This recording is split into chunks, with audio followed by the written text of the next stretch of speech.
Hello बच्चों, कैसे हो बेटा आप? आशा करती हूँ बेटा आप स्वस्थ होंगे और अपनी पढ़ाई बेटा सुचारू रूप से कर रहे होंगे। तो बेटा जैसे कि हम पढ़ रहे हैं संधि। संधि में बेटा हमने स्वर संधि पढ़ ली और व्यंजन संधि पढ़ ली है। उम्मीद करती हूँ कि आप सबने स्वर संधि और व्यंजन संधि की वीडियोस देख ली होंगी और आपके समझ में आ गई होंगी। तो बेटा आज हम पढ़ते हैं अपनी लास्ट संधि विसर्ग संधि। अब विसर्ग संधि किसे कहते हैं बेटा? तो विसर्ग के बाद स्वर या व्यंजन आने पर विसर्ग में जो विकार होता है उसे विसर्ग संधि कहते हैं। विसर्ग के बाद यदि स्वर आता है या व्यंजन आता है तो उन दोनों के मेल से जो विकार होगा उसे विसर्ग संधि कहेंगे। जैसे देखिए मनः प्लस अनुकूल। मनः न के बाद क्या था? विसर्ग था प्लस अ, तो उनका क्या बन गया? ओ। तो यानी विसर्ग में और स्वर में क्या हो गया? यहाँ पे जो मेल हुआ उसके मेल से जो परिवर्तन हुआ उससे विसर्ग क्या बन गया? ओ बन गया और वह हमारी क्या हो गई? विसर्ग संधि हो गई बेटा। तो विसर्ग के बाद स्वर या व्यंजन आने पर विसर्ग में जो विकार उत्पन्न होता है उसे विसर्ग संधि कहते हैं। अब जैसे कि बेटा हमने व्यंजन संधि के नियम पढ़े थे, इसी तरह विसर्ग संधि के भी नियम होते हैं। देखिए पहले विसर्ग से पहले यदि अ और बाद में भी अ आता अथवा वर्गों के तीसरे, चौथे, पांचवें वर्ण यानी जो हमारे 5 वर्ग होते हैं वर्ण के, उनके तीसरे, चौथे, पांचवें वर्ण। अब जैसे देखिए क वर्ग है हमारा, क वर्ग का तीसरा कौन सा? ग, चौथा घ, पांचवा ग। इसी तरह और वर्णों के भी क्या?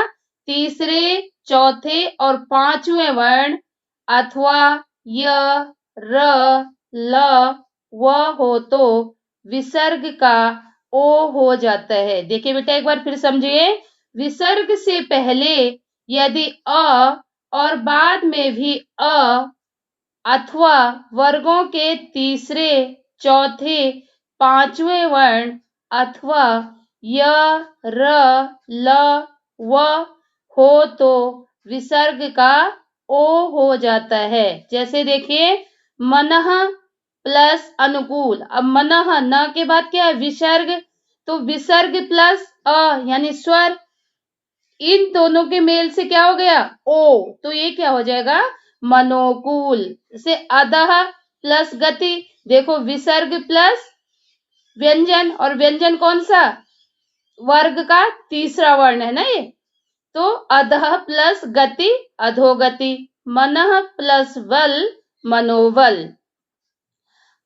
अगला बेटा विसर्ग से पहले अ आ को छोड़कर, विसर्ग से पहले आ को छोड़कर कोई स्वर हो, यानी विसर्ग से पहले और आ नहीं, इसके अलावा कोई भी स्वर हो और बाद में कोई स्वर हो, विसर्ग के बाद कोई भी स्वर हो, वर्ग के तीसरे, चौथे, पांचवें वर्ण या फिर क्या हो?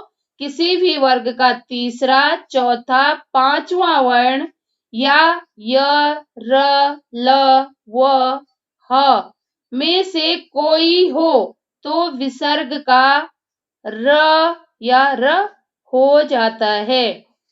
जैसे देखिए नि प्लस आहार क्या हो जाएगा? निराहार। नि प्लस आशा निराशा।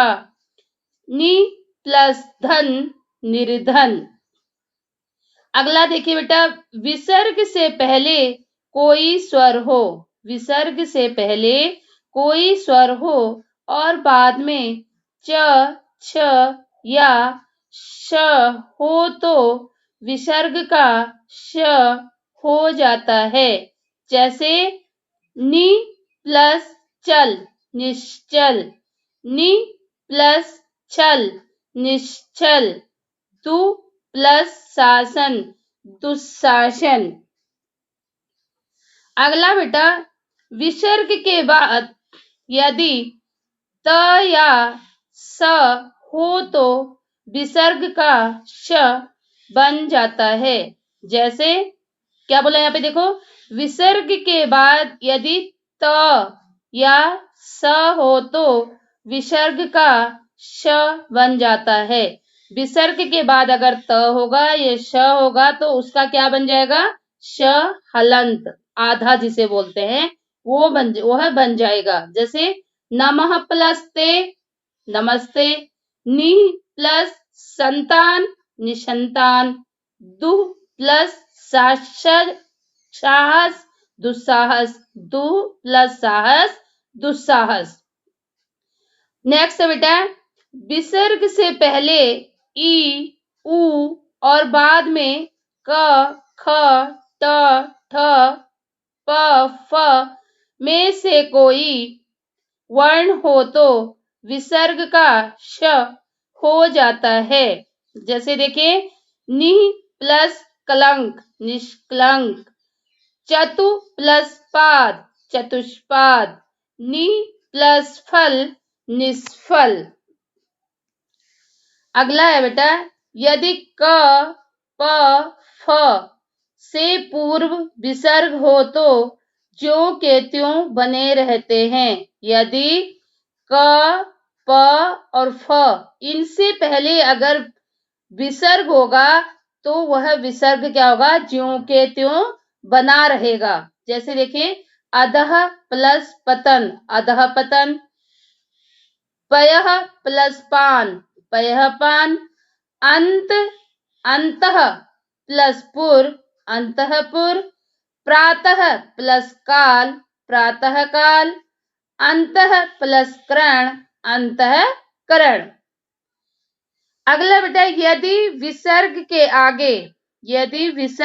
आगे र हो तो विसर्ग लुप्त हो जाता है और उससे पूर्व का स्वर दीर्घ हो जाता है। देखो, विसर्ग के बाद अगर र होगा तो वह विसर्ग लुप्त हो जाएगा, यानी गायब हो जाएगा, और जो विसर्ग से पहले स्वर है वह दीर्घ हो जाएगा, यानी ह्रस्व स्वर होगा वो क्या हो जाएगा, दीर्घ हो जाएगा। उदाहरण देखिए, जैसे नि प्लस रस नीरस, देखो विसर्ग क्या हो गया, लोप हो गया, लुप्त हो गया वो, और जो हमारा ह्रस्व ई थी वो किस में बदल गई, दीर्घ में बदल गई, तो क्या बन गया, नीरस।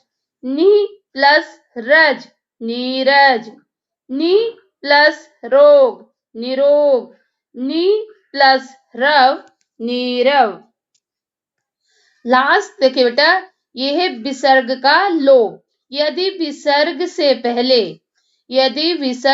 पहले अ अथवा आ हो और विसर्ग के पश्चात कोई भिन्न स्वर हो तो विसर्ग का लोप हो जाता है। यदि विसर्ग से पहले अ अथवा आ हो और विसर्ग के पश्चात कोई भिन्न स्वर हो तो विसर्ग का लोप हो जाता है। जैसे देखिए, मनः प्लस सुई क्या हो गया, मनस्वी। यहाँ पे क्या हो गया, विसर्ग का लोप हुआ, बाकी ज्यों के त्यों है ना। तो मनः प्लस सुई मनस्वी, वक्ष प्लस स्थल वक्षस्थल, तपः प्लस सुई तपस्वी, अतः प्लस एव एतेव। तो बेटा, उम्मीद करती हूँ कि सारी संधियां आपके समझ में आ गई होंगी। बेटा, इन संधियों को अच्छी तरह से समझिए और इन नियमों को बेटा बुक से भी याद कर लीजिए। धन्यवाद।